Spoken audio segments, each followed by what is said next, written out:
things. First of all, again, welcome to the channel. I'm Seth. This is Mike, the Mile High Firebird. If you guys get a chance, jump on over to his channel, Wheel in the Sky. And the way, yeah, there you go. There you go, right there. Right under the A. Tell me real quick. It cracks me up every time I try and spell your name to try and go to your channel. I get it wrong. Everybody gets it wrong. It's the worst marketing ever. But actually, my wife came up with the name, and I was like, at first I was like, nobody's gonna get that, but it just kind of stuck, and I was like, that's just too good. I have to use it. So it is. It is. It resonates with a lot of people. It's and I kept telling her, I was like, I have to change it. Nobody can spell my name. Nobody knows where to find me. And she kept telling me, make them learn it. And I was like, all right, that's good advice. So I'm sticking with it. It's absolutely. It's growing. We're getting there. Yeah, absolutely. And what's your channel about, Mike? What do you do? I've been flying. My channel really is three primary focus points of my channel are, number one, advocacy for general aviation airports and general aviation. This is the industry that I work in, and that it's been my passion. Number two is to promote that and provide the vessel for it. So not only do I kind of talk about my stories or places to go here in Middle Tennessee, Mid-South, I own an airplane that is leased back to a flight school, which is National Flight Training here at Nashville International Airport. So students can rent my airplane, learn to fly in it. Great.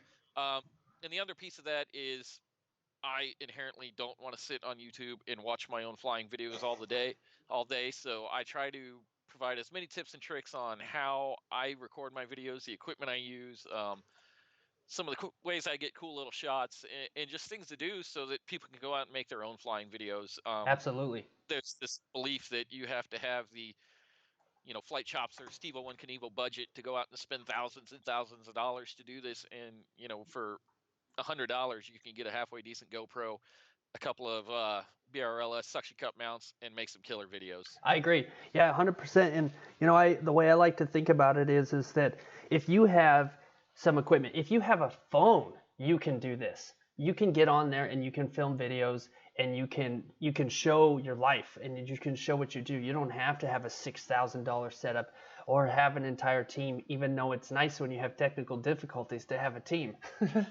Yep. But you don't have to. And a lot of people are getting into GoPros, and one of my buddies is actually getting into a 360 camera, which he's going to start making videos of that, and that's going to look pretty cool. I think that's my next step.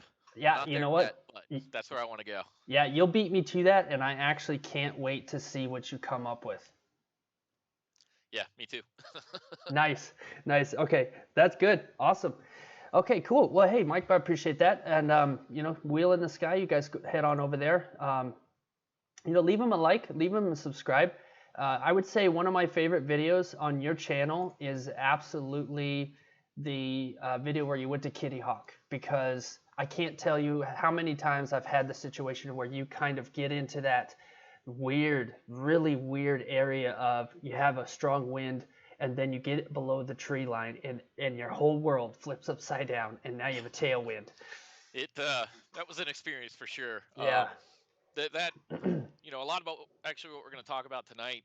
That whole day of flying was very unique.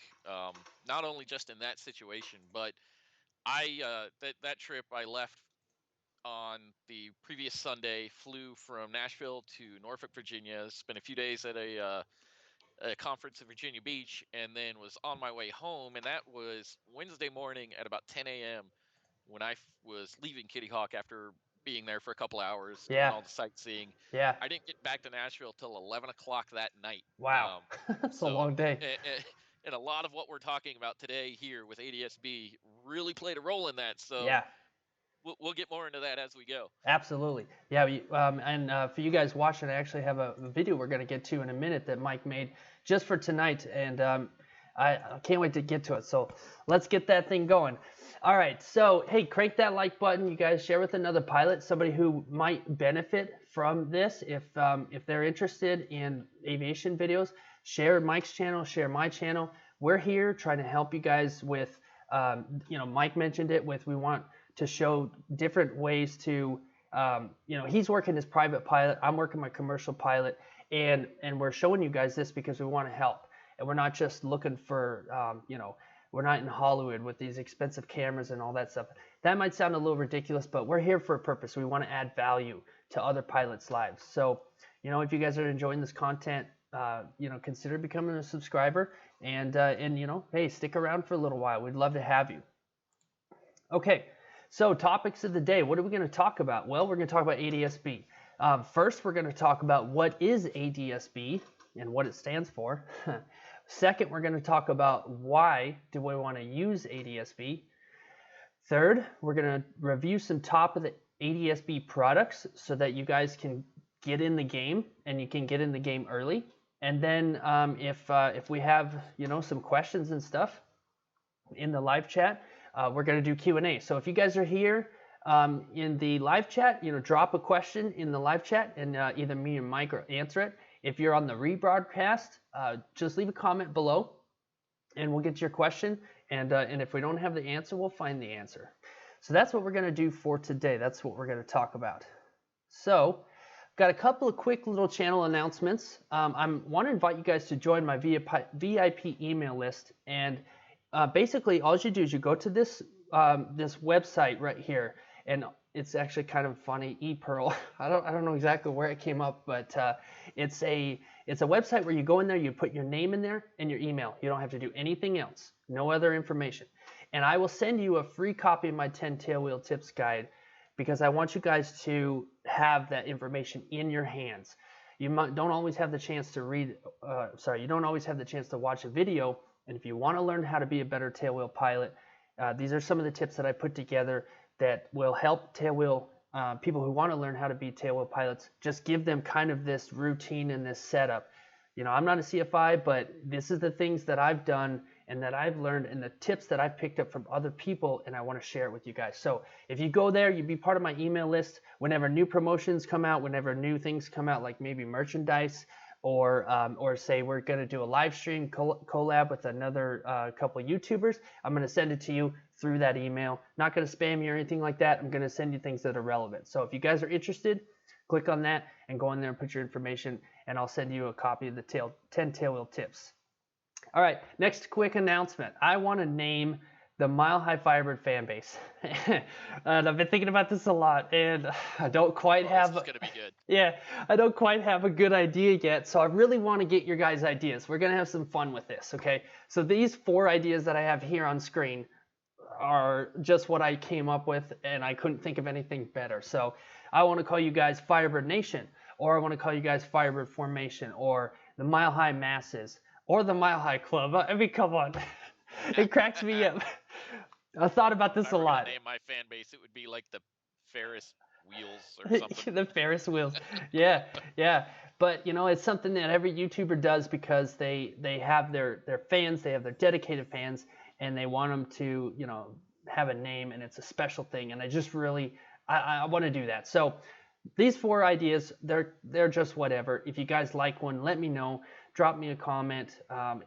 It's probably going to end up being Mile High Club, because that's just some of the people that I know. That's going to win. That's like anybody who's watching this and says, "Oh yeah, why wouldn't it be that?" Right, right.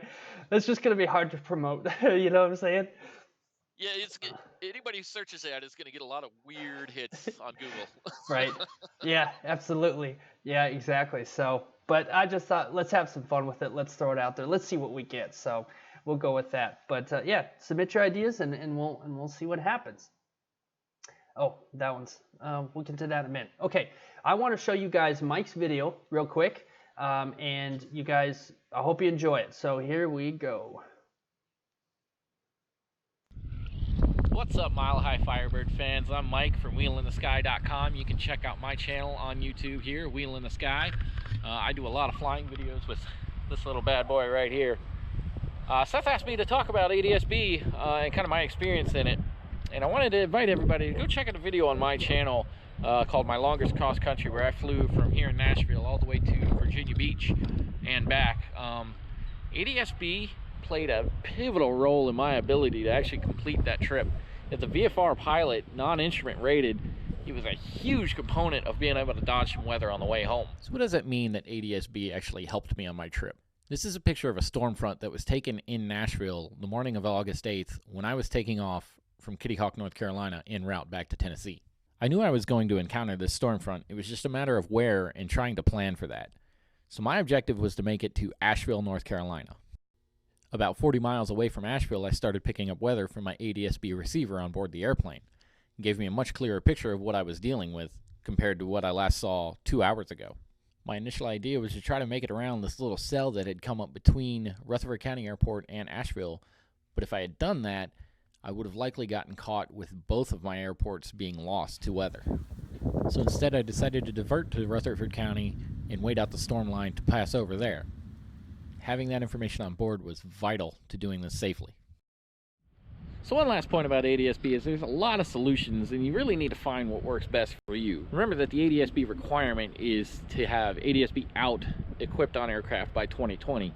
Now that's not going to give you a data feed into the airplane like using a Sentry box or a Stratus or having actual onboard equipment that does that. So particular to my airplane, I've got a Garmin 430 installed, but it's a non-WAS. So the upgrade that I'm taking is I'm going to replace my old Narco AT150 transponder with a GTX 345, which provides ADSB in and out with a Bluetooth connection that I can actually view that on my tablet. So now I will have a WAS-enabled transponder that provides GPS position. It's going to provide me real-time weather and traffic to ForeFlight on my iPad. Like I said before, do your research, find out what's going to work best for you and the type of flying that you're going to be doing.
Well, one of the first things, I put this whole video together the other day, just kind of as a quick little reference of, all right, this is what my one of my most pivotal experiences with ADSB was, and how it applied to me. I've got some people trying to throw me off my game here,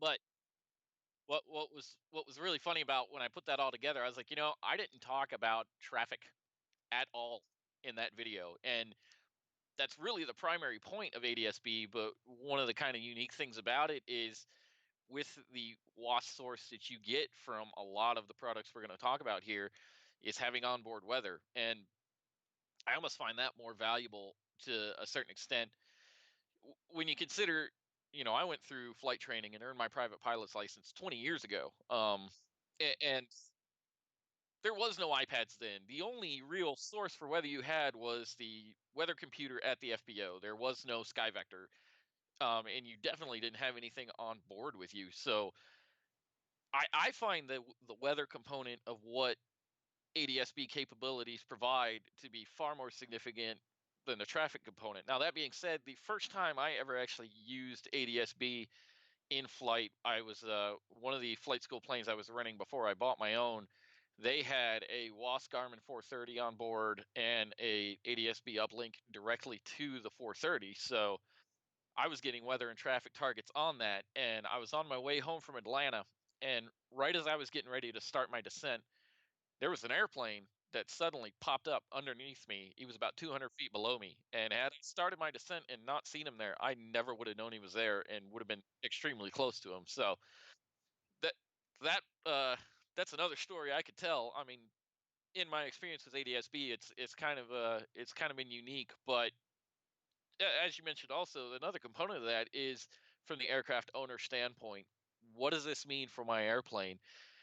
There seems to be this overwhelming thought that, January 1, 2020, my airplane isn't going to be airworthy anymore if I don't have ADSB on board. And that's not entirely accurate. You're going to be restricted, but that doesn't mean you can't fly. And again, there's two pieces to this. There's the ADSB in, which is where you're actually receiving data in the cockpit, whether that be via your GPS that's linked to your ADSB system, or your tablet that you're getting through an external source, whatever it may be, and the ADSB out piece, which is the requirement. You not necessarily a requirement to have it in, you just have to broadcast out. And solutions for that are becoming far, far more expansive than you have to go out and replace the entire transponder. You can do the Garmin GDL82, which will use your existing transponder. It's just going to put a remote box under your seat, and it's going to replace your antenna. And that's an out solution. Some of the more common solutions that I don't know, don't quote me on whether these have gotten certified yet, but they're basically ADS-B out beacons almost that replace nav lights on the wingtips of your airplane. They're less than $2,000, and they install in a couple hours. So there's yeah, it's cool, and there's a lot of options coming out there. So this overwhelming thought that if I don't spend $10,000-$15,000 on my airplane, I'm not going to be able to fly it anymore. Um, as somebody who's always wanted to buy an airplane, I'm kind of curious to see what the used airplane market looks like in 2020. But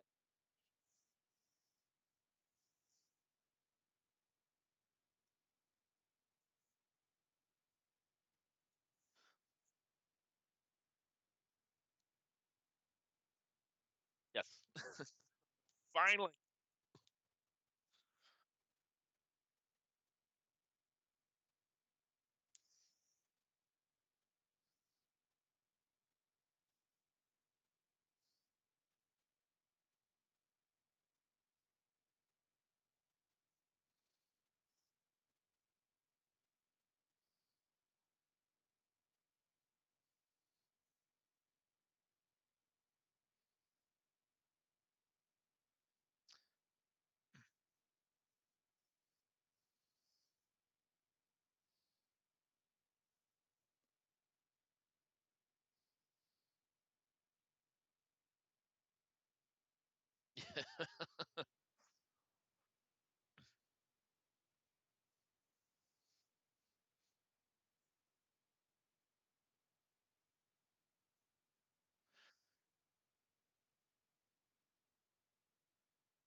Well, and one of the things I think we've kind of gotten past that point. I think 2, 3 years ago when this started really getting talked about, that was kind of that pinnacle where, yeah, it was ridiculously expensive.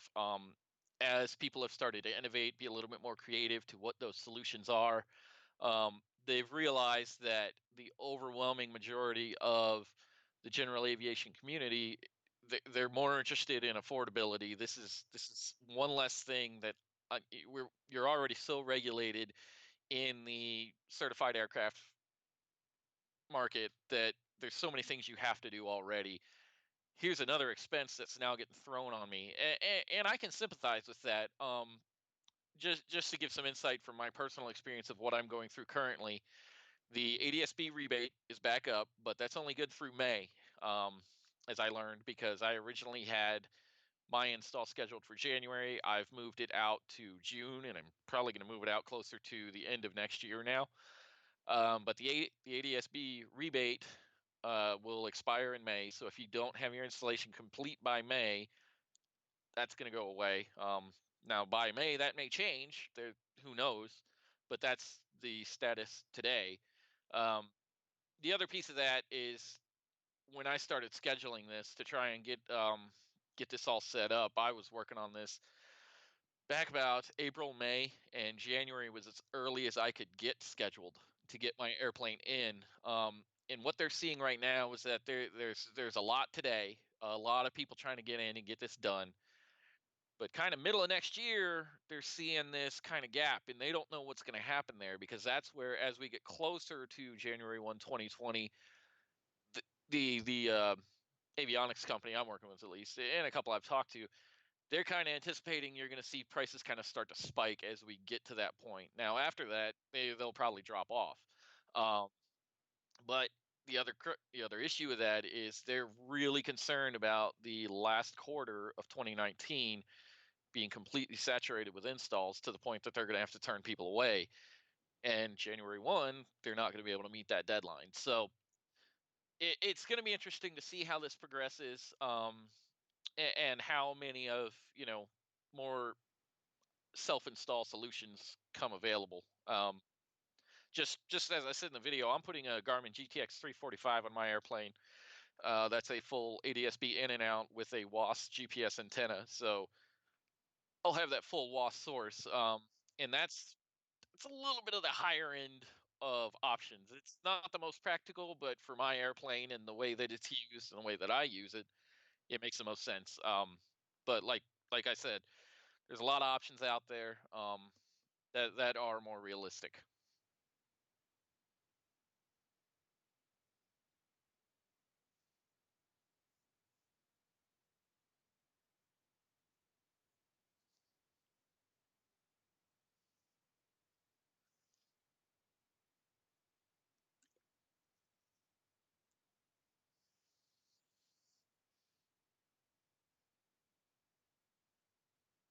Yeah,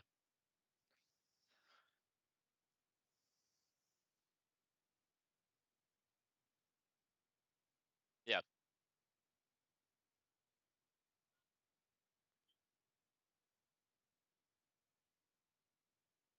yes,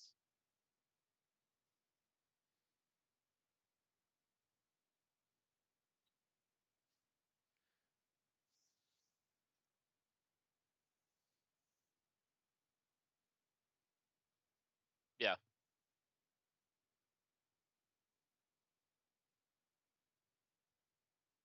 yep,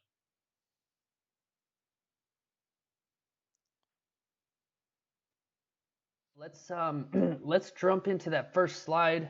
This here is kind of the coverage that you're going to have, or actually, I'm pretty sure this is the coverage that we have now with ADSB. As you can see, this is very saturated.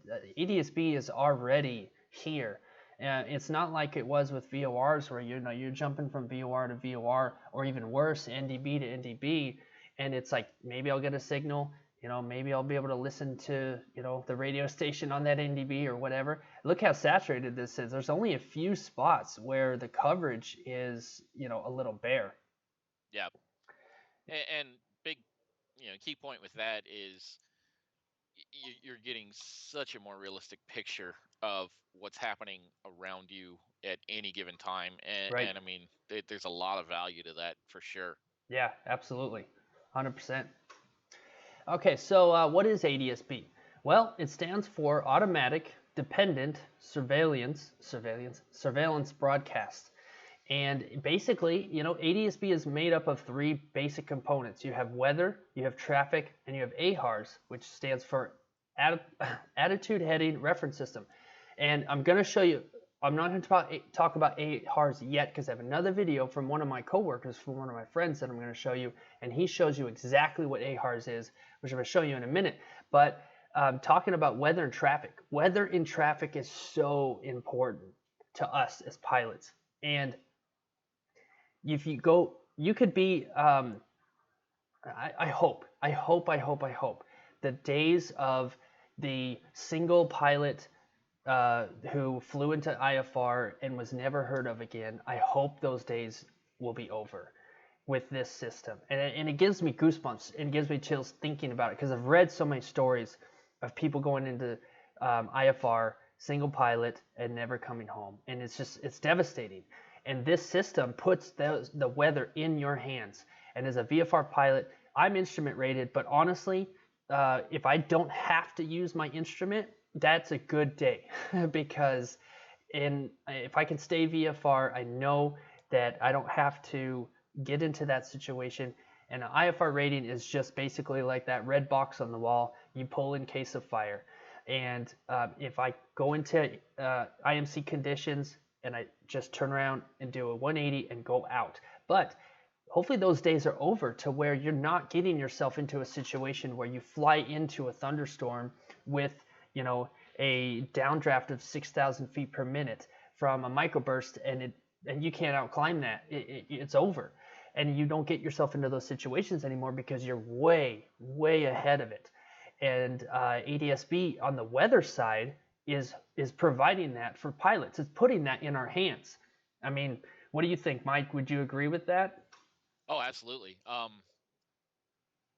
think, you know, one of the things that I found interesting since I started using ADSB, and you know, I talked a lot about in that video the weather component and how critical that was. There were days, if there was any weather imminent, I just wouldn't fly. Now that's not to say that I'm going to go violate my personal minimums, because now I can see the weather. There's still a key component of knowing what you're not going to do, but I so for my flight where I was coming home from Kitty Hawk back to Nashville, I stopped in Raleigh, Durham, topped off with fuel, and knew that stormline was coming because, you know, I had been talking to people in Tennessee who had gone through that stormline. So I knew what I was expecting. I knew if I could get from Raleigh, Durham to Asheville, get on the ground, wait out the weather, and as I'm trying to make that flight, I'm watching this weather approaching. I'm watching this on my iPad real time, so I know if my timing is right. Now, I wound up diverting and going to Rutherford County because I couldn't get into Asheville. I may have been able to make it, but I was able to see that picture and know that if I did that, I was probably going to lose my diversion airport to weather, and I may have lost Asheville to weather, and then I would have been in a real bad situation. So having that component is huge. I would have made it to Asheville, but they wound up changing runways at Charlotte International, so I wasn't allowed through the Class B airspace. I had to go up and around it, and that cost me the extra time that would have got me into the airport before the weather. But I'm able to see that. I'm able to watch this happen as I'm approaching it and get on the ground ahead of it. And I sat on the ground for about 4 hours waiting for that weather to pass. But not only now am I able to see it, I'm able to watch it, I'm able to see what's going on behind it and know when I'm going to be able to get back in the air. I mean, that is huge safety component.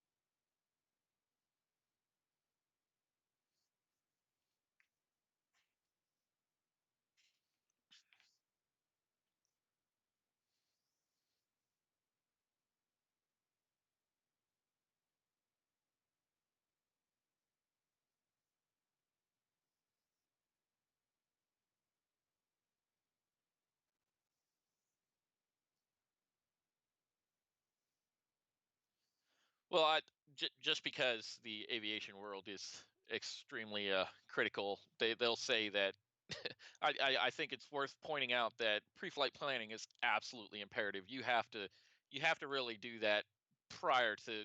You can't just jump in the airplane and, oh, well, I'll have the weather available, you know. But knowing what you're going to be dealing with way before that point, but then rather than, okay, 2 hours ago, this is what I thought was going to happen. Let's see what happens when I get there. Now I can do my flight planning, have a good idea, look at my weather, determine what I'm going to do, and as I'm making that flight, now I'm watching that and seeing if I need to adjust what I'm doing real time. And I agree that I if that doesn't start to provide a significant difference, that I would be kind of surprised.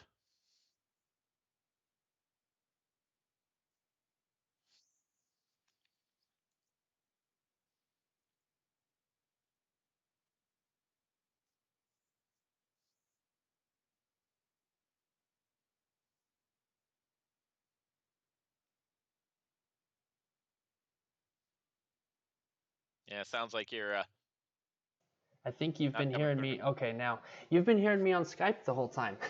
No. Well, Well, we all had a right. really good Well, conversation there. It's too bad you guys yeah, missed it. yeah. This is a yeah, exactly. So half the conversation was gone. So, well, you guys got to hear Mike's part. I just realized that was happening. Basically, I was just talking about how the weather.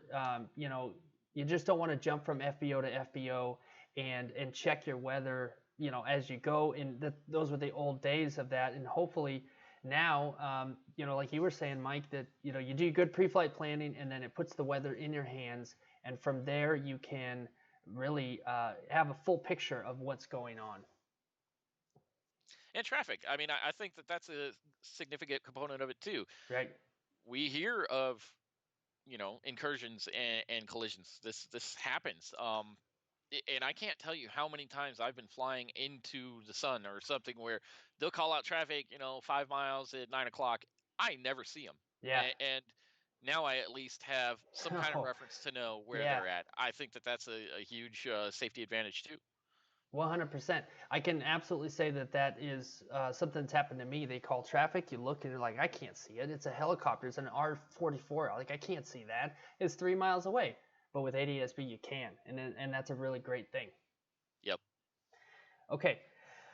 Well, now that my mic is working, sorry everybody for that little error. 35 something minutes into the live stream. It's been a crazy day. Okay, so continuing with that, traffic is an important thing, of course. You kind of already touched on this, Mike, that you have two functions. You have the out, which is important for controllers, and then you have the in, which is important for pilots. And we're eventually moving to the point where we're going to have both. Right now, what we're basically talking about in this live stream is the in when it comes to pilots, and the out is really going to be super important in 2020. And so, just understanding ADSB a little bit more, it's not radar. It's basically an aircraft, self-reporting system with their GPS in position with a network. It's all kind of connected. And correct me if I'm wrong, but if you've got your mode C transponder and you're on with ATC or something, and you're putting out that signal and they're tracking you, other airplanes that are in your vicinity, in your immediate area, if they have an ADSB in, then they'll be able to see that. They'll be able to see your airplane. Well, and that's where there's a little bit of a unique space today when we talk about mode C and mode S, which is what carries a lot of the ADSB band. If you have ADSB out installed, other aircraft with ADSB in can see you.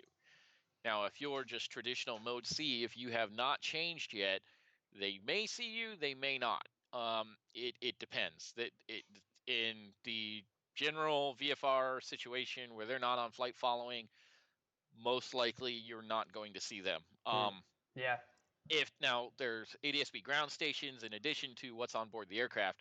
So if a controller identifies this aircraft and duplicates that on an ADSB band where basically it's showing, then it's going to come from a ground station, from a tower to a ground station, or Tracon, whatever it may be, to a ground station to your airplane. So you may or may not see that generic mode C traffic. It's again, it's not radar. It won't pick up any signal. It has to be actually on the system.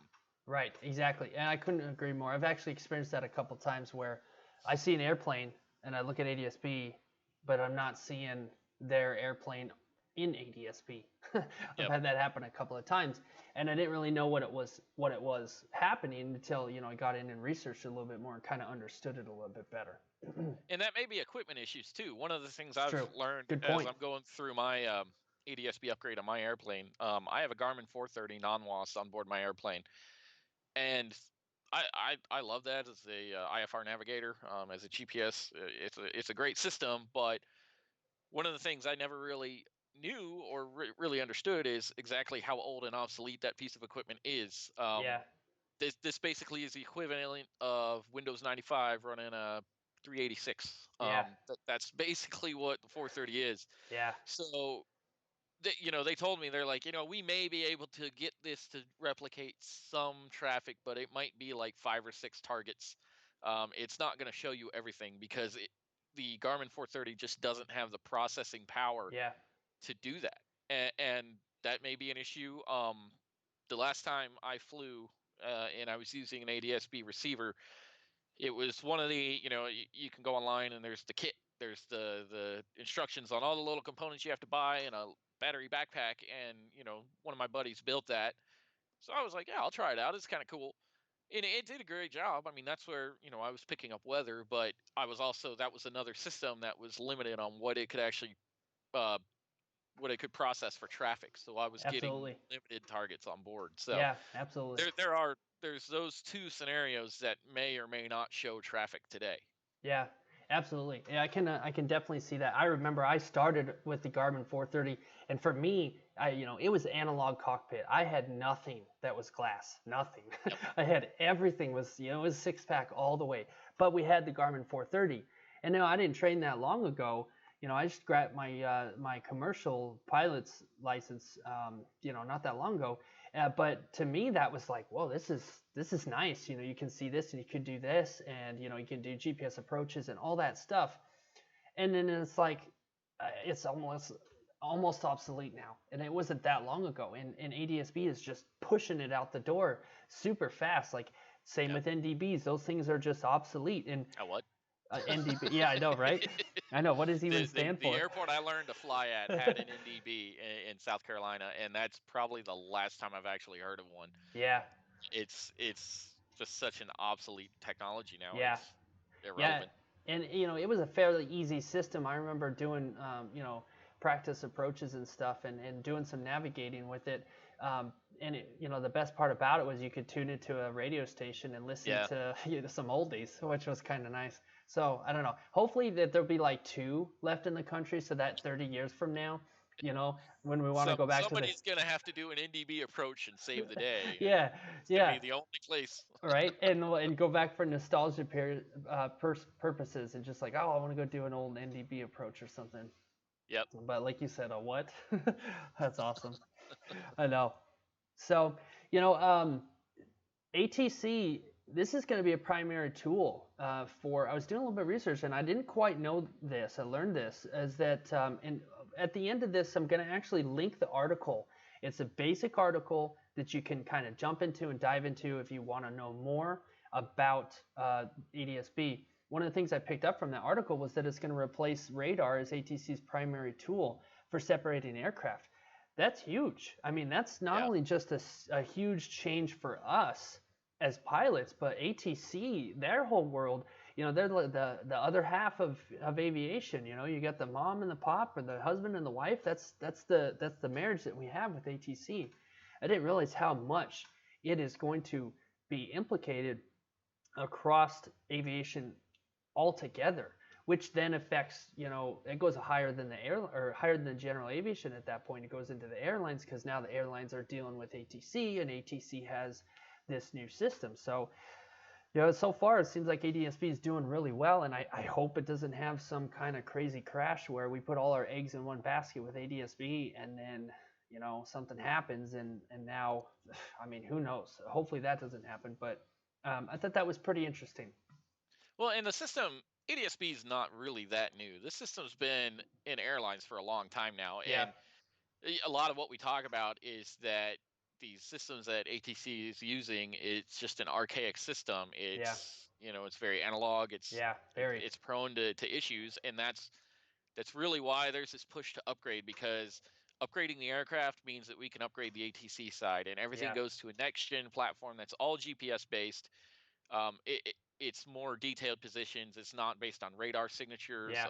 There's less delay in what that, the amount of time it's going to take to see an airplane move. I mean, if you go and you look at, flight tracker websites, FlightAware, Flight Radar 24, those are all based on ADSB signals. I mean, you can see any airplane in the world almost in real time, where they're at, where they're moving, what their airspeed is, altitude, everything. And that's all based on the ADSB system. It's not on the old radar system where they're just guessing. So I actually it's not a new technology. It's new to GA. That's true. That's the push. Sorry, there was a hair floating around in the air here. Absolutely. And I actually want to talk about Flight Radar 24 here in a few minutes, because I got something pretty interesting to share with you guys about it. But let's continue on with the slides here. So that's basically what is ADSB. And Mike, thank you for adding your points there. I couldn't have said it better. That's why I had you say it. So if I did one thing today. yeah, exactly. Okay, so why use ADSB? And if you guys are just tuning in, my name's Seth. This is Mile High Firebird. I have a guest on. His name is Mike, Wheel in the Sky. He's also a aviation YouTuber. In fact, he's wearing some merch. I can see his shirt right there. You guys head on over to his channel, and spelt Wheeled in the Sky, spelt W-E-I-H-L. So if, or I-E. Except See? after C, and it doesn't matter. I before Everybody's E gonna spell it except wrong after anyway. C. Yep. See, I still mess it up. Here, Yeah. I keep it on my shirt There you go. specifically for this. Exactly. Exactly. Take a little ganders. That's right. Yeah, there you go, right there. That's his logo right above there. If you guys are just tuning in, head on over there. Get some merch. I love your t-shirts. You got some pretty awesome t-shirts, pretty awesome merch. So, but yeah, if you guys are just tuning in, this is all about ADSB. We're talking about how it can apply to us in general aviation, and we're just going through it. We're just learning about it. We're learning about it together because we're on this journey together. So why use ADSB? Well, one of the things that we talked about already was that it's a 2020 requirement, and it's going to be applicable to A, B, C, E airspace above 10,000 feet, but not below 2.5. Basically the same that you're dealing with Mode C, and Mode C is going to remain as a backup. So if you're in that Mode C veil, your ADSB is going to apply to you. I actually, you guys know I fly a Cub, very, very basic airplane, stick and rudder. It's my absolute favorite way to fly. And, I have a very basic instruments. Maybe I don't have like a 3-pack. I've got an altimeter, I've got an airspeed indicator. I don't have any VORs. I don't have anything that's instrument, and I don't need it. My job's all VFR day. And, but if I wanted to, and it actually won't apply to me, but if I wanted to, I could take a Cub and I could go without ADSB. I could just, just play around and go in and out of airspace. But the truth is that that's not very applicable, especially for my job. I'm always in airspace. I'm talking to Bravos. I'm talking to Charlies. I'm circling stadiums, watching football. I'm circling racetracks, NASCAR, you name it. And pretty much everywhere I go, there is some form of airspace, whether it's Bravo, Charlie, Delta. The only one I haven't been in yet with a Cub is Alpha, which maybe someday. They supercharge that, put a couple rocket boosters on it. You'll get up there. Yeah, get the oxygen systems and all that good stuff. But the reason I'm bringing that up is because it's gonna kind of take over. It's gonna apply to all airspace, and you can just you have a light sport airplane and you want to just play around. You're not gonna need ADSB. You're just gonna be playing around at the airport. Fine. But if you want to do any serious flying or cross country stuff like you've been doing, Mike, you're gonna really want to consider getting ADSB. Not only is it a requirement, but it's such a great tool, which is my next point. It's seriously an unbelievable tool, and you guys should try and get it now and start learning it and really start getting into it. I mean, it absolutely has changed the way that I fly and the way that I plan and navigate a cross-country flight. The technology alone of ForeFlight or Garmin Pilot or whatever platform you prefer, it's been amazingly. It's changed everything about the way that any pilot navigates nowadays or flight plans. Everything being so web-based, it's a lot different. It's great, but ADSB adds the next level to that. It sure does. So I don't know if a lot of people know this or not, but your iPad, your iPhone has built-in GPS that is not based on a cell signal. It will collect a GPS signal if you're on airplane mode.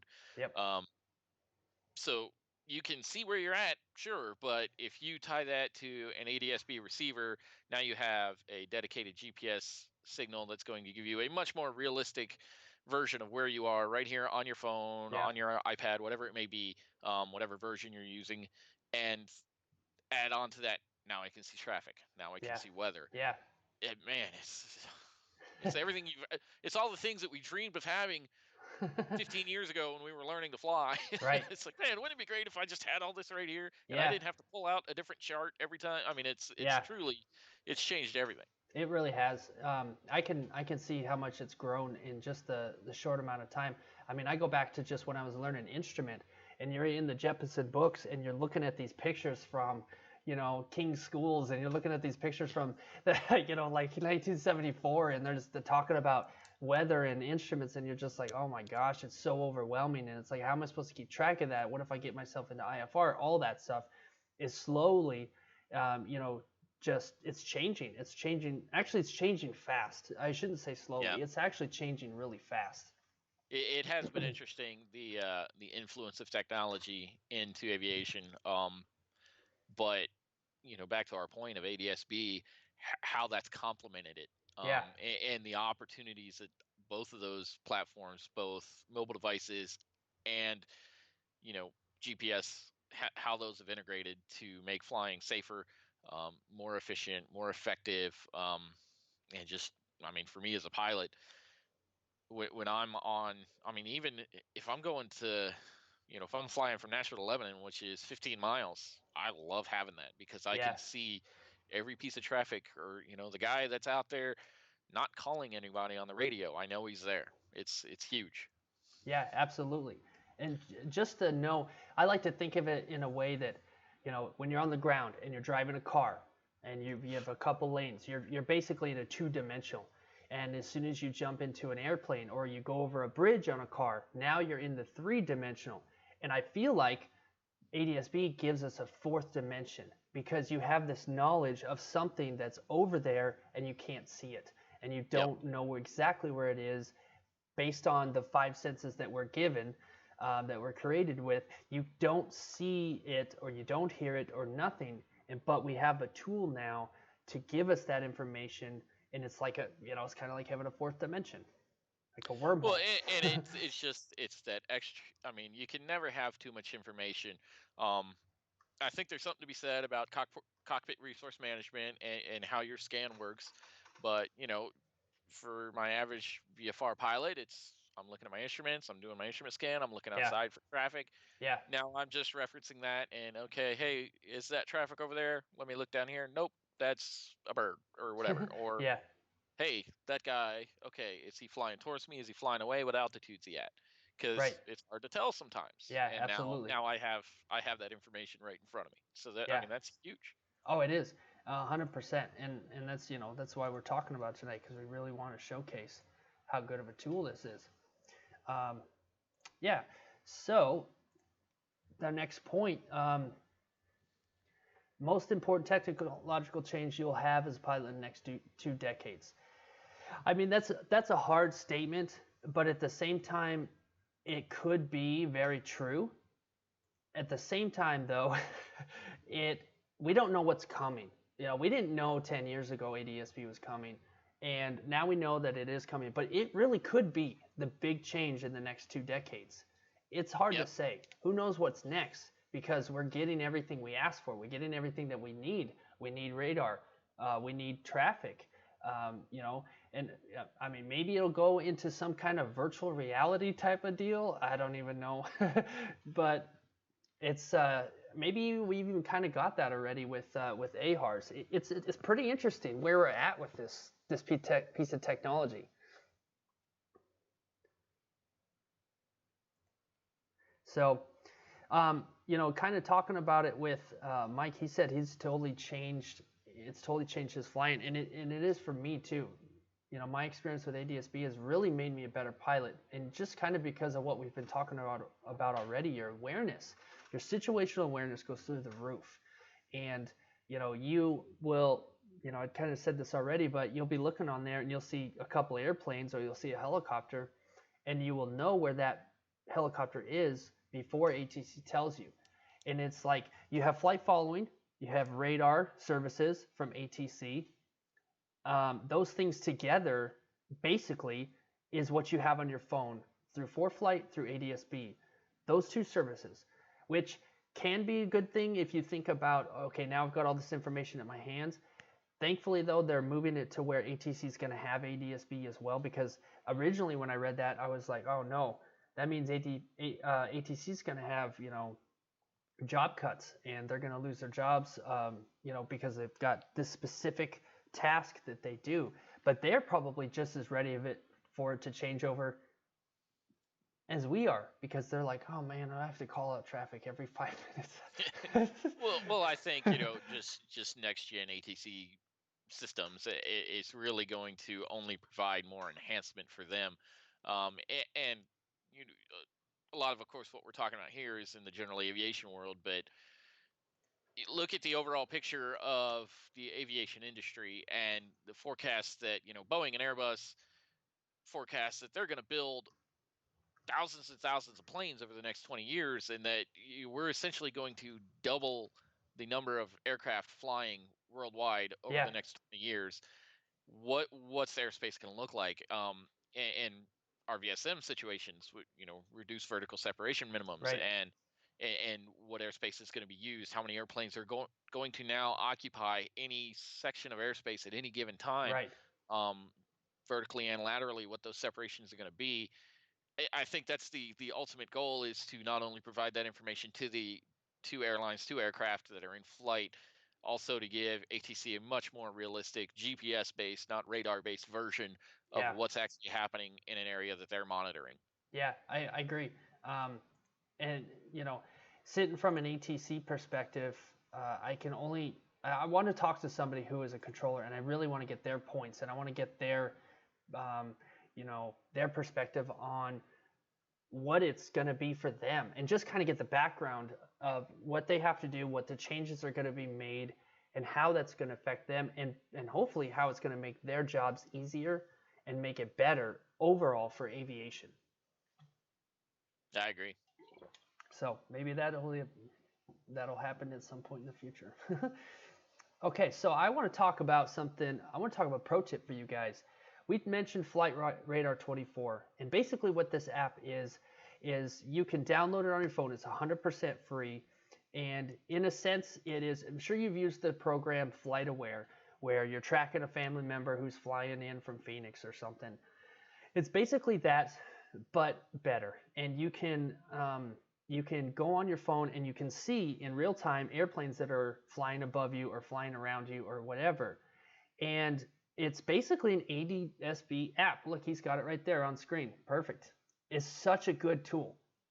Yeah, let me bring up, do that again, Mike. I'm going to bring up a larger screen. So that Mike's got it there, as you can see. It's a little tough to see, but yep, and that's the app right there. You know, you can go in there and change your settings, and you can get some. I'm not a huge fan of the weather part because I just use like my radar and stuff like that. But yeah.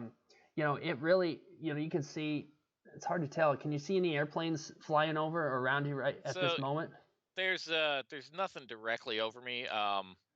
There's a couple that are coming out of BNA right now that I can see. Yeah. So I'm getting a bad glare. It's hard to show it on here, but yeah, that's okay. One of the interesting things so I went ahead and I did the upgrade to the silver version, which is $10 a year, and I can actually take this, and now when I do this version, I can actually point it around me. So if an airplane's flying over me, I can point my phone at it and see exactly what it is. So right now I'm looking at United 1065 from Newark to Mexico City. That's great. That's flying over my house. It's pretty cool. I mean, that is cool. When you airplane nerd like I do, that's that's exciting stuff. I believe if I'm not mistaken, there is a augmented reality function in that app, where it's the same thing, but you can turn it on, point it at an airplane that's flying over, and it will give you a little pop-up that gives you all the information about that app. And I mean, seriously, what a cool tool to be able to just point it at something, point it at an airplane. Shoot, you could point it on an airplane taking off and probably get the information. Just, you know, information at your fingertips for free. You can't even complain. So one of the interesting things about this that I found, my airplane not being ADSB equipped, will not show on Flight Radar 24. If I search for it and it's flying and it's been reported by ATC, I can find it. I can find it in flight. I can see where it's at. Yeah. But none of the flight history will show. It won't show when it's been flying, where it's been flying. So that's just kind of one of those things that when we talk about the traditional Mode C non-ADSB aircraft, how they're going to show not only on flight radar, but in what you're seeing in the airplane. Yes, exactly. Yeah. Yeah, it's a, it is a free app, and there's some things about it that, just like any other thing that's free, you're not going to get all the perks. You upgraded to the silver version, which sounds like was a very good choice and has actually helped you out a lot more. But you might even get to the point where you won't even use it anymore. It's hard to say. But which actually brings up my next point from this pro tip is that if you go in there, and Mike's screen here is covering up, but you can get a free ADSB kit for your airplane. And let me show you exactly what I mean. Here is the screenshot from it, and I'll read it to you guys here. Basically, you, if you're interested in improving flight tracking coverage in your area, you fill out this form and you apply for a free ADSB receiver. And they send out these ADSB receiver kits for testing. They want to gather information. They're still in beta stage, just like pretty much everybody else when it comes to ADSB. But as you host a receiver, you'll help make flight time data available to millions more people. They're just basically trying to saturate the market with the ADSBs out so they can gather as much information as possible. And they're sending a kit to people who are interested. This is what it looks like. This is the FR24 box receiver. High quality receiver built on the proven technology with the Mode S. I love how it says beast. But they have, the GPS antenna, making most of the advances of performing the Mode S receiver available to the public. Pretty small, it's compact, doesn't need a PC, blah, blah, blah. You guys can kind of learn a little bit more about it on their website, but I just thought this was so cool. I had to say something about this because, you can apply for this system and get this free, and even if you just test it, even if you just play with it and you learn about it, there's so much value in that. You might end up upgrading. You might go the full route like Mike is with his airplane, and go into the whole system. You might even go bigger than that. But this is just a little thing that I thought I'd point out with you guys. And yeah, what do you think about this, Mike? That's actually interesting. I had not heard about that before. That's really cool. I'm gonna go fill out and apply for one of those. Yeah. It would be good. Awesome. Well, we got one already. Hey, it's a good tool. It's just something like, hey, well, you can't complain if it's free, man. You just can't complain, even if it's buggy. It's free, and it's something that you might learn the system, and then you might upgrade to it later, and that would just be awesome. It's a good place to start. So that's that. I hope you guys take advantage of that. If you guys are airplane owners and you guys want to do that, definitely check out that. So now that we know what ADSB is and we know why ADSB is, that doesn't make sense, but why we want ADSB and why we want to use it, let's talk about how you can get it. So I'm basically going to show you guys a few products here that are basically what you can get in your hands right now.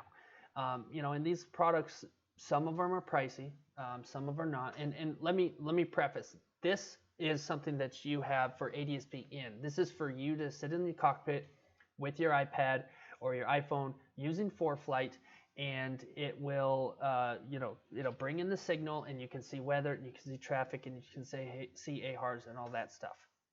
So let's talk about the first one, which is called the Scout. And what I'll do real quick is I will show you guys what I have, and it's this. It's the ADSB little receiver by ForeFlight. It's called the Scout. We've got it on the screen here. I've already opened it, but I'm going to do a little unboxing for you guys because that seems to be pretty popular on YouTube. Comes in this little, pretty durable case. It's nice. It's pretty compact. You can basically put it in your backpack and go. You can put it in your pocket if you got cargo pockets. And this is what I've been using. And this is one of the cheap, actually I think it is the cheaper of the different products that you can get. This is the Scout by ForeFlight, and it actually is a lot smaller than you would think coming in this giant package. This is mostly this. This giant cord that they send is like 7 feet long. but you know, I guess you could put it in really anywhere in the airplane. But what it comes with is this little, it almost looks like a little memory stick. I have a rubber band here because I have it tied to one of the parts of the frame. But you can stick it to the window with this little thing. You just lick it and stick it to the window. And the way this system works is you just plug it into a source, like a power source. And what I use is I use a cigarette lighter. Our Cubs are designed, they have a little extra port there. You can charge your phone, or we actually use it for our radios. And I'll power this little thing. It doesn't work until you power it. Obviously, it doesn't have an internal battery, and it doesn't charge, so it needs a power source. But a little trick is if you get one of those external batteries, the little chargeable batteries, you can plug it right in there, and then you can be completely, off any kind of, DC or AC power or whatever. You can just basically use an external battery and it'll power this thing. But this thing's pretty small, as you guys can see. It's about the size of a USB stick, and it works great. It does the job. It's a nice little device. It's a little fragile, so you gotta be careful with it. But it does get the job done. It works perfectly with ForeFlight because it's, they basically designed it. And you just connect to it with your phone. You just connect through your Wi-Fi. So even if you don't have a signal from, the ground or whatever, you just have it on your Wi-Fi, and it gives you the information that you need. It gives you in fact, I actually have a couple of pictures here. It gives you here you go right here. Here's an example. Here's the Scout, same thing.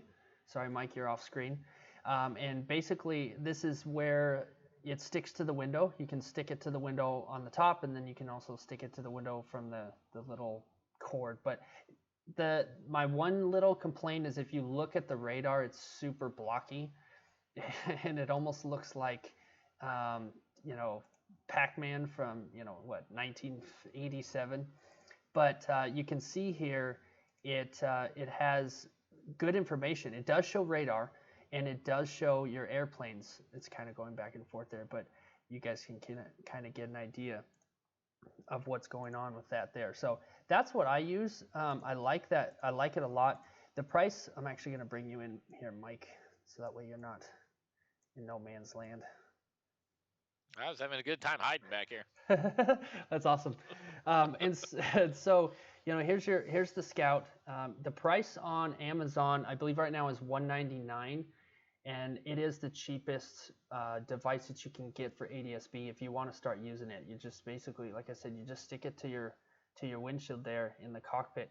What I'm going to do is I'm going to drop links in the description below for this video. If you guys want, it's a direct link. It goes right to Amazon, and it's an affiliate link. And if you're not familiar with affiliate links, basically when you click on it, Amazon sees that I brought you to Amazon, and I get a very, and I mean a very, very small percentage when you guys purchase it. So it's just something that I thought, hey, this is a system that I can help you guys with, and then also maybe put a couple of cents back towards the channel so I can continue Fractions to of grow. A cent. Right? Fractions of a cent. Amazon's fickle. Yeah, Amazon's taken over the world and they're not sharing. No. Nope. So just that disclaimer for the affiliate links. That is the Scout. Mike, have you ever messed with this? Have you ever had this system? Have you ever done anything with the little Scout? I have not with the Scout. The only ones I've used were actually built-in transponders. I did use the Stratus, the S2. Yeah. But those are the only ones I've used. Yeah, definitely. Okay, cool. And Stratus is a pretty popular one, and that's one that I'll actually talk about here in a moment. The next one I want to talk about is the Stratux with an X, which looks like one of the cooler of ADSB devices, and the price is actually pretty attractive. Let me go to that right here. The Stratux. Maybe. Okay, there it is. This is the Stratux with an X. It's a pretty cool little system. Of course, it's a lot bigger. It's a little bit more bulky, But you guys can kind of see on screen the radar is better, and it actually shows purple, which I wish the Scout showed purple. It just shows red. You can see here it's stuck to the window. It's kind of massive, actually, but it sticks out kind of far. But if you have it in a good spot there, you can just kind of stick it to the window and hopefully just forget about it. But that whole kit right there, it sets you up. And if I'm not mistaken, this is I think it's $249 on Amazon, which, I was actually considering getting this one instead of the Scout that I have, because, look at the radar there. It's just a little bit more clear, except for there's a couple of pixelated parts there, but you get to see the purple. You got to have the purple. You don't want to fly into the purple. So this is actually very similar to, I didn't know this is what it was called, the Stratix, but Yeah. it's very similar to the homemade box that I borrowed on that trip, and the radar actually looks very similar to what I was actually using. So interesting. I lied. I have used this. Yeah, what'd you think about it? Tell me about it. What'd you think? Well, overall, it's what was interesting. The one thing I didn't, I mean, I'm not going to say it was a bad thing, but it was a Wi-Fi connection. I find that the Bluetooth connections generally are a little bit more stable. Okay, the good Wi-Fi to know. connections, they may kind of come and go. I had a few issues with it, where it just took a minute for it to load. Yeah. Usually once you turn it on, it took a couple minutes for it to actually start picking things up. It wouldn't pick anything up on the ground, which isn't really a big deal. You'd have to get about 200-300 feet off the ground before it would really start picking up anything. Okay, interesting. I didn't know that. That's I don't need it on the ground. That is true. Yeah, good point. But yeah, and one of the things I found interesting too, like this shot here, where it's kind of showing the radar targets. Yeah. It would show targets, but it didn't really show information. It didn't necessarily, some of them it'll actually have, some of the built-in units it'll actually have a tail number. Nice. Or it didn't really show an altitude, or at least you had to be really close to a target or zoomed in on the app to see the information. But from a radar standpoint, it would take a minute to load, but once it did, I mean, it was dead on. That's great. Yeah, and like you said, who knows? Who cares if it's on the ground? You don't really need it. I mean, I guess it's kind of good to be able to get your weather while you're still on the ground, in your run up or something. But you can just throw on My Radar and pretty much do the same thing. But it's really important to have it and have it well when you're in the sky and when you're in the air. And the coverage though, if you go back to that map that I showed you guys a minute ago, the coverage is what's really important. Let me go back here. Going back to this here, look how much coverage there is. If you're on the East Coast or even the central part of the United States, you're going to have coverage. You're not going to have to really worry. I live in Florida, and you can see Florida is completely covered, which is a great thing. It's super important. You live in Tennessee, I can see a couple of spots where it's red, but that's coverage at 5,100 feet. Yep. I'm sure you probably haven't really had much issues with drop coverage unless you just lost a signal or your phone overheated or something like that. Yeah, I'm still rocking a third generation iPad too, so it nice. It has more trouble keeping up than anything else. But I actually find now that I go to my phone, which is obviously a lot newer, and it maintained pretty well. Yeah, absolutely. Awesome. Yeah, and if you guys, I dropped the link in the description there. Even if you just want to learn about it a little bit more, click on that link, go to Amazon, and there's just bunches of information about this device. Too much to really go over in the live stream, but you can just saturate yourself with all the information about this device if you're interested in getting it. So that's the Stratix with an S. The next one we're going to talk about, let's go back to my screen, is going to be the Stratus device, which was put out by ForeFlight, which seems to be one of the more popular ones. And what I'll show you here is I have a video from a coworker of mine. His name is Phil, and he made a little video for me, couple-minute video. He uses the Stratus too, and he's got a few things to say about it. So I'm going to switch over to Phil here, and we're just going to talk about the Stratus. The portable ADSB in device that I use is a Stratus 2. I've had it about 4 years. The battery life on it is still phenomenal. And here are some of the reasons I like it. First, with ForeFlight on the iPad, and if you pay for their subscription, you have a AHARS system, which is pretty accurate and almost instantaneous. You can see that if you're in a climb, it shows you going up. If you're in a descent, down, to the left, the right, very instantaneous there.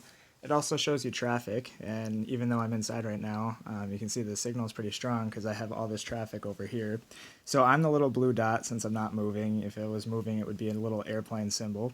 But you can see, I think this is an Emirates flight. I'll click on it here. So you can see it's Emirates flight 209 at 18,000 feet going 360 knots.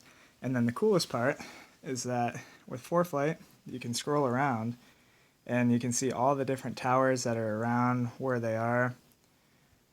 And if there was traffic really close to you, it would also show it as a little dot moving around. But since I'm not actually flying right now, it's not showing me that. But that's why I love the Stratus. Okay, that was Phil's description of the Stratus, and I say he did a great job. He really went into showing you kind of what you were talking about, Mike, where you can kind of see in a virtual, or I don't even know if it's a virtual reality or an augmented reality. I don't quite know the difference, but he could look at the different towers there. But the best part was that if you go back to the presentation, we talked about AHARS. He was talking about how you can move it to the left or to the right, to the up and down, and that's where you get your terrain from this, which is a huge benefit of ADSB. Yeah, that's one of the add-on components to a ForeFlight subscription. I did a trial of the Garmin Pro Pilot app, which is very similar to ForeFlight. Yeah. I never got fully integrated into it, so I couldn't honestly sit here and give an apples to apples comparison of the two. Yeah, having the ADHARS on is in synthetic vision. I've seen a lot of videos of that where, I mean, within feet of accuracy, which is great, especially if you're IFR. But yeah, you just have to pay extra for that. Yeah. So the Stratus, I'm gonna dive off into the ownership piece too. The Aperio ESG transponder is designed to work with that. So the transponder, and this is one of the cheaper options too, maybe about $2,500, and it is a plug-and-play replacement for an existing transponder. It's designed to fit in the same spot. It's a really good option. The only reason I didn't go with it is because it would provide ADSB out, meet the 2020 requirement, but it didn't provide in, and I didn't want to have to carry an extra component. Just because when I fly, I'm generally carrying cameras. I have a phone, I have an iPad, I have all these things that I need to keep charged. I don't want to have another thing that I have to charge. Absolutely. But if you rent airplanes, a Stratus is an excellent way, or really any of these that we're talking about, or if you're going through flight training, or if you're moving between airplanes on a regular basis, even if you fly for NetJets. Yeah. This is a great thing to have because it's a simple solution that gives you that, the synthetic vision. I mean, that's a huge thing to have. Yeah. We talked a lot about the VFR advantages of ADSB. Right. The GPS, the WASP source, the synthetic vision components in IFR. If you're in the soup flying over terrain, Right. exactly where that terrain is. I mean, that's huge. So yeah, it's almost like having infrared goggles on to be able to see through the clouds. Yes. Yeah, and you guys can see right there on screen. I mean, it's like, you're in the instrument condition right there, and you're looking at this on your iPad, and you're seeing the terrain, you're seeing your altitude, you're seeing, it shows. I have to go back and see if it shows your like your VSI, if it has like a built-in VSI. But either way, just the fact that you can, yeah, it does right there on the right side. It's a full primary flight display. So great. Built into it. Yeah, and it's interesting. I remember when I was in my instrument training, they, we had this stuff in different aspects. I think with the 430, or maybe it was 830. I can't remember. It's been a while, but they always told us, paper charts. Don't rely on technology. Batteries could die. Blah blah blah. All this stuff. And okay, that was relevant. But now it's at the point where those things are obsolete because we have backup batteries and we have, the ability to charge your iPad, which lasts 12 hours because it's such a good battery in the first place, carry an extra battery. It's gotten to the point now where I believe a lot of examiners and a lot of people in the FAA have started really taking this as a primary source and a little bit more seriously. Excuse me. Yeah, I did my BFR back at the beginning of October, and it was kind of funny because this was really the first BFR to go through, and we talk about, okay, well, what's your pre-flight ritual? And it's like, I pull out my phone and I start looking at ForeFlight, and I'm looking at my flight plan. And 5 years ago, that may not have been accepted, but today it's that's how it's done. And I'll contest that. Yes, examiners are really starting to accept this as the way that we do things now. But the first thing they're going to do to you, if you're on a practice approach, is they're going to want to pull your iPad away from you. Right. So if you have some real fun with them, when they do that, you just take your phone out and be like, well, it's a good thing I had this on my phone too. But all joking aside, a lot of us would have, we already have those backups built in. So if one system did fail, we would have a phone or we would have something else. And while that is never going to be, that may never be accepted as your primary source of navigation, it's definitely a good backup to the instruments on board the airplane. Oh, absolutely. And, it's always good to have redundancy, even multiple forms of redundancy and layers, because you just never know. You never know when you get yourself in a situation where you wish you had brought this or you wish you had brought that, or all else fails and you're just like, I don't know what else to do and I have nothing to rely on. Don't ever put yourself in that situation because it's a situation you might not be able to have a second chance from. Thankfully, learning on analog pretty much for me, and you've learned, you got your license such a long time ago that it's been instilled in us.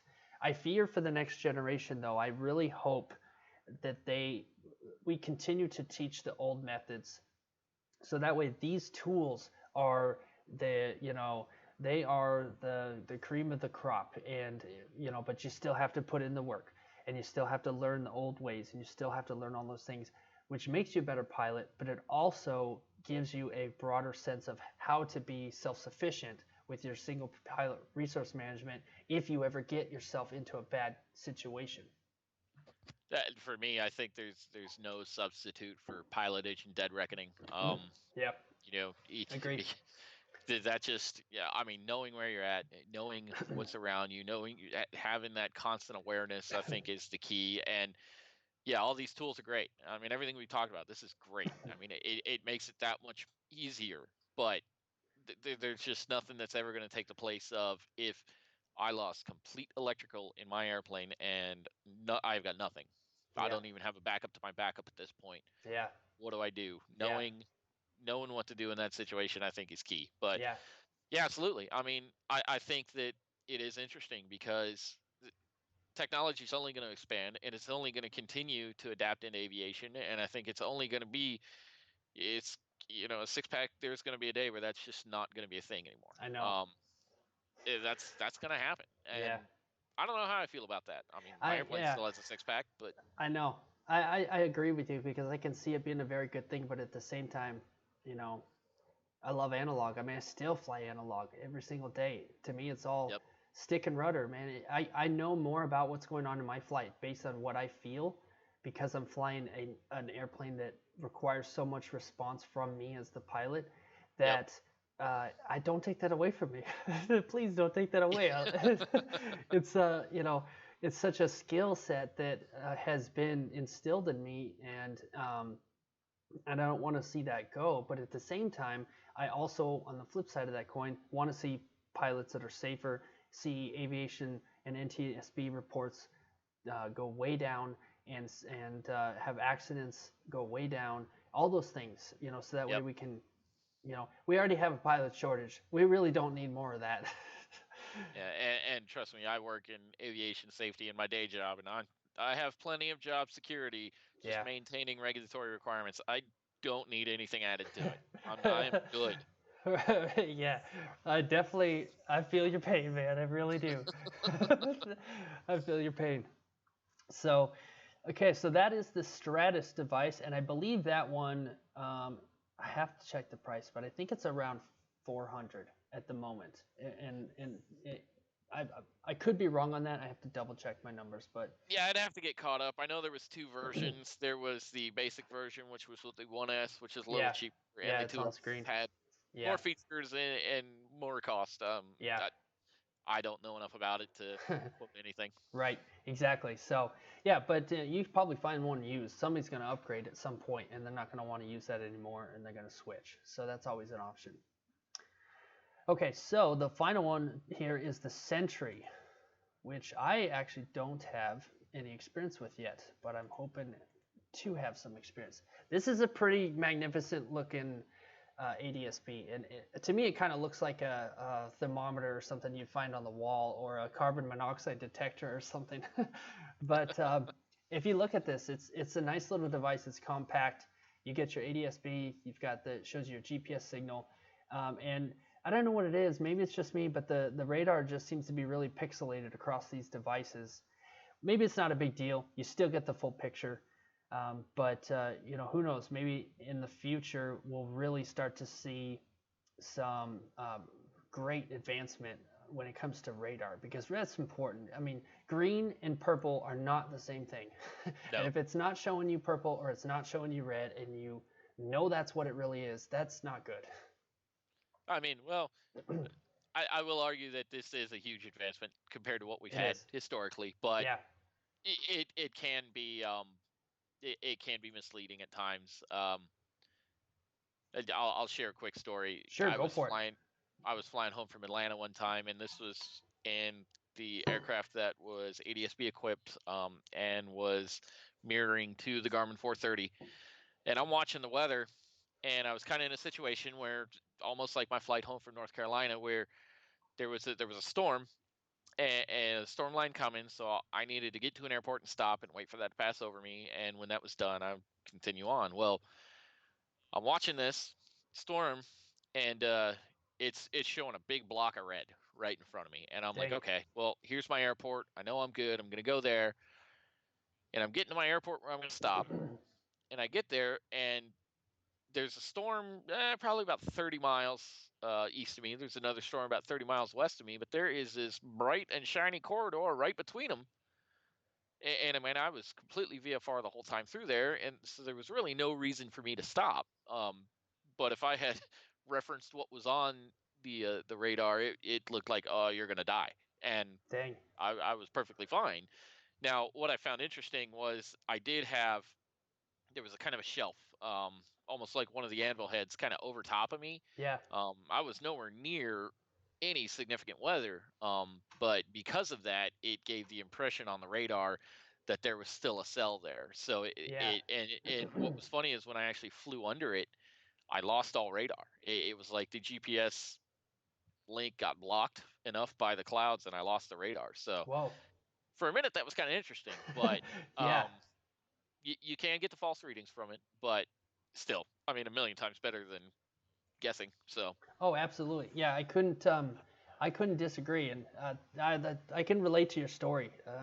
Here in Florida, where storms are very different, we have our storms. They build up really quick, and then they dump, and they're gone. Like when we have a saying. I used to live in Colorado, so I was born and raised. Hence, Mile High Firebird. But we had the saying: if you wanted the weather, you didn't like the weather, you just waited 5 minutes. And you know, that's how it was there. Not to get off on a tangent, but it actually, remember a couple times being there, it's snowing in June with blue skies and not a cloud in the sky. And I was like, this is the weirdest thing I've ever seen in my life. But getting back to Florida, we have these storms that just dump out everything and then they're gone. And so, you know, thankfully there's a benefit with that here. And it's just basically because we're a peninsula and there's so much change going up in the jet stream and all the things that are happening. You know, they just can't, these storms, they can't stay together. They just get ripped apart by the winds up there, and they just dump out and then they're gone. But that's not the case everywhere. You know, in Midwest, you probably have experienced it in Tennessee. Sometimes those storms, they just stick, and you know, when you're looking at like this picture here, you can kind of see in the background outside of the airplane, you just see white, and you don't know what's out Yeah. there. You can't see, you could know that there's a storm over there, but you not see how thick it is. And then you find out, looking at that picture right there where the radar is, what you're looking at is a little band of green, a tiny, tiny little band of green. And then you realize, oh, yeah, see right there, there's a little band of green right there. That's what I'm seeing out there. But you don't realize there's a monster behind it. Yeah. And you like, oh, okay, well, all right, I can fly into that. And then you get yourself into it and you realize that there was a monster storm behind it. And you're just asking for disaster, asking for a recipe for disaster. Yep. But this information, this tool shows you that, allows you to make the right decision and say, well, I'm not going that way, even though it's just a little bit of light green and just some light precipitation. Look what's behind it. Yeah. And, going back to your story from your video, you were trying to get in there and you could just kind of see how the radar was just making this horseshoe around your airport, and you almost got trapped from where you couldn't go one way or the other. You were just like Dorothy out there. You had no home. It was interesting. I remember as I was approaching that weather, and I see it on the radar, and I know that I've got a cell kind of between the airport I stopped at and the airport I was trying to get to. Yeah. And on the radar, and I could kind of see it to the south of me that I could probably get around there, and there was that little corridor where I could have gotten in, but had I done that, both airports probably would have gotten lost to weather overcoming them. And then what was I going to do? I would have been hunting for a new place to go. And that's definitely not a situation I want to get into. So, Right. but it was very interesting to be there because approaching it, I'm looking at this. I can see that this squall line is coming, and I know that on the radar. But looking out in front of me, it's hazy, and there's some clouds, but I don't see like dark, ominous skies that I'm kind of afraid of. So had I not had that, it would have been very easy to get myself into a situation that would have been bad, and not known it until it was too late. Yeah, and who wants to have that story? Who wants to say it Yeah. was too late? I got myself into a situation, and now the aircraft is all balled up on the side of the runway. I lived, but did I really have to make that decision? Well, no, I didn't. Yep. Hindsight's 2020. So, what's cool about this Sentry, and I'm pretty sure the other devices do it too. Some of the other ones, like the Sentry as well as the Stratus, and I believe the Stratus is you can have cockpit sharing with this thing, and that's so cool to me. So you can have, if me and Mike are flying together, I can have it on my phone, and I can see everything, and then he can also see that on his iPad from the same device, 2 pilots, and I believe it works up to like 4, maybe even 5. Some of these you can have a full Cessna 172 and everybody's looking at the radar. I mean, you're in the space this big, so you can just look over his shoulder. But it is kind of cool that you can get that cockpit sharing feature with these devices. I can see there'd be some good benefit with that. Yeah, that's pretty cool. Yeah. Okay, cool. Those are the devices. That's the Scout, the Stratus, and the Stratux, and the Sentry. I've put links to those in the chat, which you guys should see. Let me bring this one up here. This is our chat. Well, it did not bring up links. That's okay. It's going to be in the chat after the live stream. It's going to post to the channel. But then also you can go into the description. There's a little arrow. You press it, and it'll bring up all the links. You guys can click on those, and they'll take you to Amazon for those devices. So I hope you guys like those devices, and you let me know if you guys get into those or if you've been using. And if anybody wants to name one something that doesn't start with an S, feel free. A little diversity in the ADSB receiver industry wouldn't hurt anyone. Yeah, absolutely, a great point. Because if you have to say Stratus and Stratux and Sentry and it's like, and they all start with an S, that's pretty funny. So. Okay, so I had this block reserved for Q&A, but I believe nobody's been asking questions in the chat, which is fine, no big deal. We can always just do some Q&A in the comments after the live stream. Just go below, drop a comment if you guys have a question for me or Mike. If you have anything that you're wanting to know about ADSB or a little bit more about us or our channels, feel free to drop a comment. You can also go to Mike's channel, Wheel in the Sky, and you can ask him directly. I'm sure you have some kind of, I know you, I know you've got some Twitter. You're on Twitter, you're on Instagram, you're also on Facebook. I'm everywhere, man. Yeah. It's overwhelming. I can't even keep up with one. I'm probably Yeah, honestly the most active on Instagram. I find that to that's just good. kind of be my favorite platform. But Yep, yeah, you can go to my website, wheelinthesky.com. You can email me directly. You can call me there. My phone number's listed. Um, I love talking about airplanes with people. I love talking about all this stuff. And it's it's a huge thing to me to advocate for this community. So anytime people have questions, especially I've gotten a lot of questions ever since I bought my airplane about ownership, the buying process, and especially now ADSB upgrades, yeah, options. I'm happy to talk to anybody about my experience and kind of share that. So yeah, reach out. absolutely.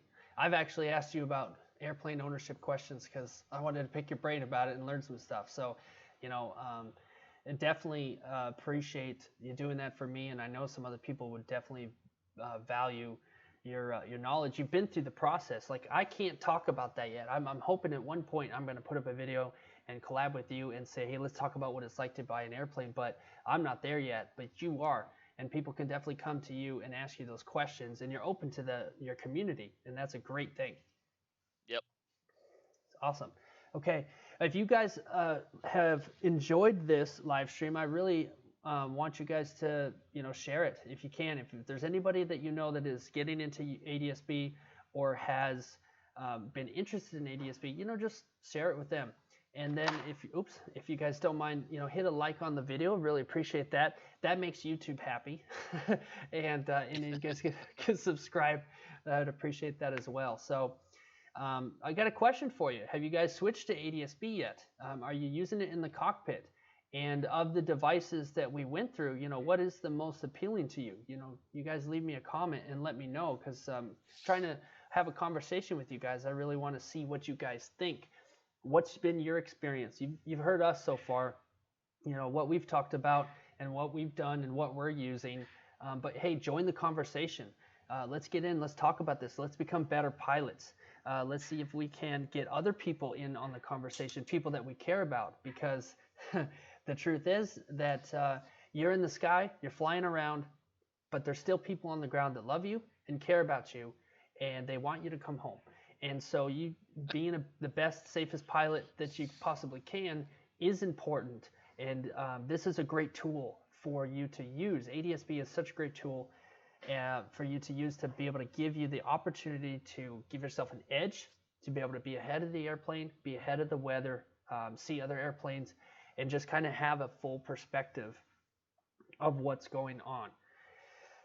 That's kind of my take on it. Mike, do you have anything you want to say on that? Not more than what you already said here. I think yeah, it's in my experience, it's been really interesting to talk to people about ADSB and what their impressions of it are. Yeah. And where they go from here. I definitely think that it's a key tool that is going to make anybody a better pilot.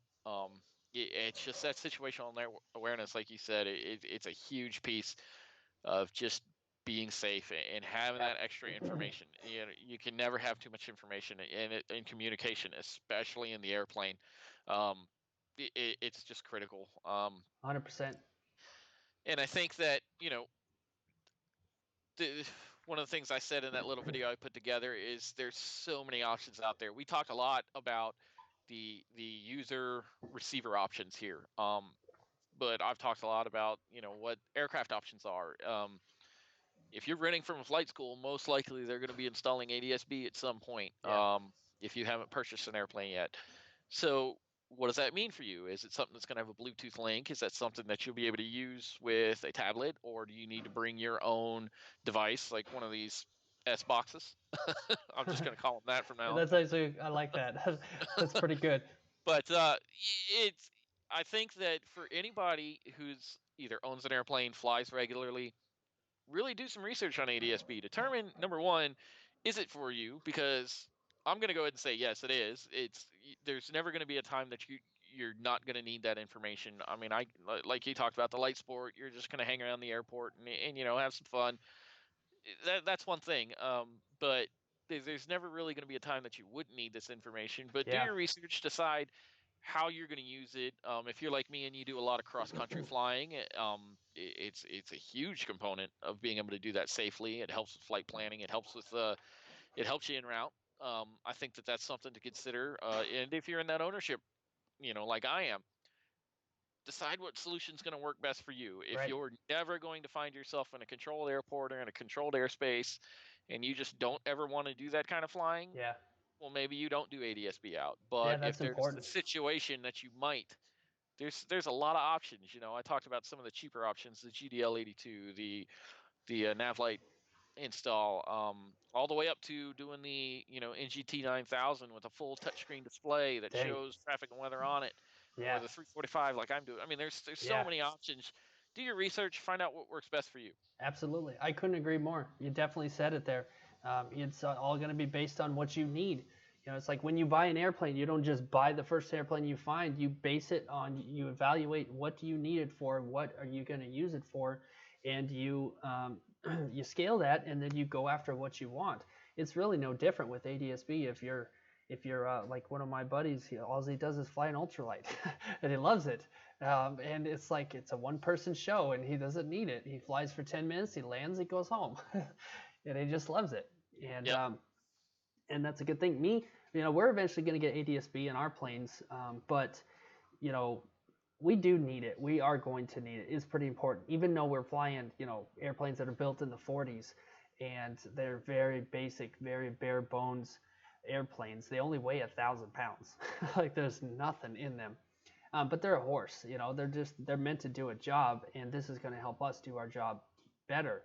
So personally, I'm excited, very excited to have the ADSB on board in full blown, and to have it interacting with ATC, so that way I know I can do my job better, and I can get the job done, and I can have so much advance notice of what's going to happen, or I can have some awareness. Look, most of the time I'm only going about 20 miles an hour, maybe. I was gonna say, when you're transitioning from an event back to an airport to drop a banner at Yeah. a speed of 4, Yeah, you really need to know if somebody's coming at you quickly. absolutely. Yeah, absolutely. And I hope they can see you, honestly. But if they Yeah. can't, they need ADSB. Yeah, absolutely, 100%. Honestly, people still don't see us. We towing this giant banner behind us, and sometimes people don't see us. But I find that most of the time they do see us, but I can't see them ever. They'll say you got a helicopter over here, or you have I don't know, you got a Cirrus SR-22 on a base of a local airport. I'm like, I can't see that. It's too tiny. Yeah. But then I pull up the phone, boom, I got it. ADSB's helping me out on that. So as a banner pilot, somebody who's flying very, very traditional GA, I'm super excited about ADSB and where it's going, and the safety of our industry, and where it's going to take us, and how it's going to apply to my job. And then somebody like yourself, Mike, where you're just a private pilot, you're having fun, you're going, and sometimes you fly to different places to do some things with your job, but you're not doing it as a commercial pilot. And that's still going to help you out. It's still going to benefit you in a way that's going to not only make you safer, but allow you to do your job better and more Absolutely. efficiently. And that's so important. So, okay, cool. Well, I think we hit all of it. I don't know. Did you have anything else you want to add before we close for the night? No, Seth, I just want to thank you for having me here. I mean, this has been a blast. I really enjoyed, getting to talk to you and talk about a lot of this stuff. This has been a lot of fun. I hope we get to do this again sometime. 100%. I couldn't agree. I appreciate you being on as my guest and having this conversation. But also, I think that I've got some ideas of some more live streams that we can do, some more things that we can talk about in the future, and just basically sit here and talk about it, pilot to pilot. Let's get into it and let's talk about it, and hopefully it'll add some value to other people's lives. Absolutely. So cool. All right, Mike. Well, thank you again for being here. Everybody who's watching, if you're from Mike's channel, thank you guys for coming over and hanging out with me. I really appreciate it. And then if you're from my channel, if you're part of my fan base, go check out Mike. I promise you, you're going to enjoy his videos. I've said that 100 times before, but I watch him because I'll just sit there and watch him. I'm like, I got to watch this one. I got to see this one. This is crazy. Or, he's going to go do this or do that. I'm going to link up your video in the card about your longest cross country so people can check that out. And then also, they can go over there and check out your other stuff. So Absolutely. cool. It's going to be fun, and it's only going to get better. I've got huge plans for 2019. That's awesome. Video-wise, so yeah, that's awesome. Well, we'll be doing that together, and we'll be continuing this relationship. So I appreciate it, my friend.